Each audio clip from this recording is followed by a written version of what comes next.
entrambe le formazioni.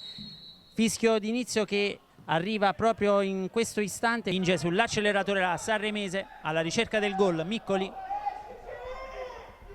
ancora De Montis, prova la conclusione De Montis, poi Miccoli, Murgia, limite dell'area, ancora Murgia, prova la conclusione, battuta direttamente nell'area, piccola e colpo di testa di Michalowski, il miracolo ancora di salvalaggio, palla ancora in corner da Cirincione, il cross, l'anticipo di Michalowski, attenzione, e c'è il gol incredibile di Marianelli, ancora Murgia, poi Gagliardi prova ad entrare in area, la conclusione di Gagliardi, ancora la parata di salvalaggio, la Pellicano, servito De Montis, ancora De Montis, Murgia di prima intenzione verso Gagliardi e c'è il gol,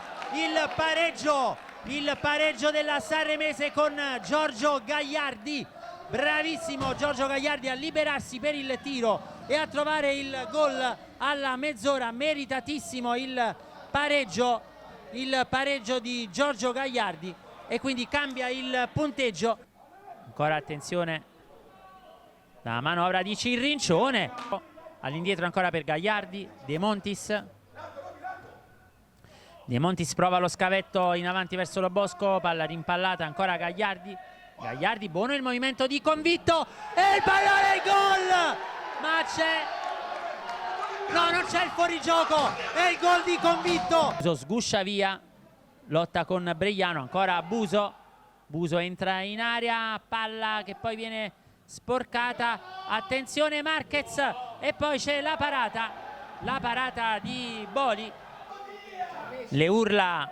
furiose di Ruvo, ancora un corner, colpo di testa di Ischi ed eccolo il triplice fischio, Sanremese batte Sestri Levante 2.